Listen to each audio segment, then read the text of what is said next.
پھر ایوب نے جواب دیا، در حقیقت میں جانتا ہوں کہ بات یوں ہی ہے، پر انسان خدا کے حضور کیسے راست باز ٹھہرے؟ اگر وہ اس سے بحث کرنے کو راضی بھی ہو تو یہ 1000 باتوں میں سے اسے ایک کا بھی جواب نہ دے سکے گا۔ وہ دل کا عقل مند اور طاقت میں زوراور ہے۔ کس نے جرت کر کے اس کا سامنا کیا اور برومند ہوا؟ وہ پہاڑوں کو ہٹا دیتا ہے اور انہیں پتہ بھی نہیں لگتا۔ وہ اپنے قہر میں انہیں الٹ دیتا ہے۔ وہ زمین کو اس کی جگہ سے ہلا دیتا ہے اور اس کے ستون کانپنے لگتے ہیں۔ وہ آفتاب کو حکم کرتا ہے اور وہ طلوع نہیں ہوتا، اور ستاروں پر مہر لگا دیتا ہے۔ وہ آسمانوں کو اکیلا تان دیتا ہے اور سمندروں کی لہروں پر چلتا ہے۔ اس نے بنات الناش اور جبار اور سریا اور جنوب کے برجوں کو بنایا۔ وہ بڑے بڑے کام جو دریافت نہیں ہو سکتے بے شمار عجائب کرتا ہے۔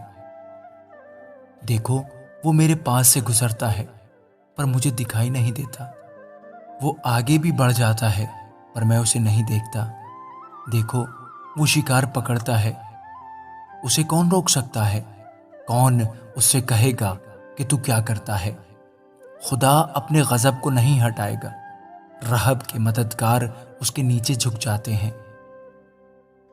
پھر میری کیا حقیقت ہے کہ میں اسے جواب دوں اور اس سے بحث کرنے کو اپنے لفظ چھانٹ چھانٹ کر نکالوں؟ اسے تو میں اگر صادق بھی ہوتا تو جواب نہ دیتا۔ میں اپنے مخالف کی منت کرتا ہوں، اگر وہ میرے پکارنے پر مجھے جواب بھی دیتا تو بھی میں یقین نہ کرتا۔ اگر وہ میرے پکارنے پر مجھے جواب بھی دیتا تو بھی میں یقین نہ کرتا کہ اس نے میری آواز سنی۔ وہ طوفانوں سے مجھے توڑتا ہے اور بے سبب میرے زخموں کو زیادہ کرتا ہے۔ وہ مجھے دم نہیں لینے دیتا بلکہ مجھے تلخی سے لبریز کرتا ہے۔ اگر زوراور کی طاقت کا ذکر ہو تو دیکھو وہ ہے، اگر انصاف کا تو میرے لیے وقت کون ٹھہرائے گا؟ اگر میں صادق بھی ہوں تو بھی میرا ہی منہ مجھے ملزم ٹھہرائے گا۔ اگر میں کامل بھی ہوں تو بھی یہ مجھے کجرو ثابت کرے گا۔ میں کامل تو ہوں پر میں اپنے کو کچھ نہیں سمجھتا۔ میں اپنی زندگی کو حقیر جانتا ہوں۔ یہ سب ایک ہی بات ہے، اس لیے میں کہتا ہوں کہ وہ کامل اور شریر دونوں کو ہلاک کر دیتا ہے۔ اگر مری ناگہان ہلاک کرنے لگے تو وہ بے گناہ کی آزمائش کا مضحکہ اڑاتا ہے۔ زمین شریروں کے سپرد کر دی گئی ہے، وہ اس کے حاکموں کے منہ ڈھانک دیتا ہے۔ اگر وہی نہیں تو اور کون ہے؟ میرے دن ہر کاروں سے بھی تیز رو ہیں، وہ اڑے چلے جاتے ہیں اور خوشی نہیں دیکھنے پاتے۔ وہ تیز جہازوں کی طرح نکل گئے اور اس عقاب کی مانند جو شکار پر جھپٹتا ہو۔ اگر میں کہوں میں اپنا غم بلا دوں گا اور اداسی چھوڑ کر دل شاد ہوں گا تو میں اپنے دکھوں سے ڈرتا ہوں۔ میں جانتا ہوں کہ تو مجھے بے گناہ نہ ٹھہرائے گا۔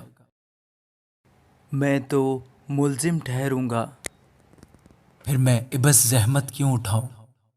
اگر میں اپنے کو برف کے پانی سے دھوؤں اور اپنے ہاتھ کتنے ہی صاف کروں تو بھی تو مجھے کھائی میں غوطہ دے گا اور میرے ہی کپڑے مجھ سے گھن کھائیں گے، کیونکہ وہ میری طرح آدمی نہیں کہ میں اسے جواب دوں اور ہم عدالت میں باہم حاضر ہوں۔ ہمارے درمیان کوئی ثالث نہیں جو ہم دونوں پر اپنا ہاتھ رکھے۔ وہ اپنا عصا مجھ سے ہٹا لے اور اس کی ڈراؤنی بات مجھے ہراساں نہ کرے، تب میں کچھ کہوں گا اور اس سے ڈرنے کا نہیں، کیونکہ اپنے آپ میں تو میں ایسا نہیں ہوں۔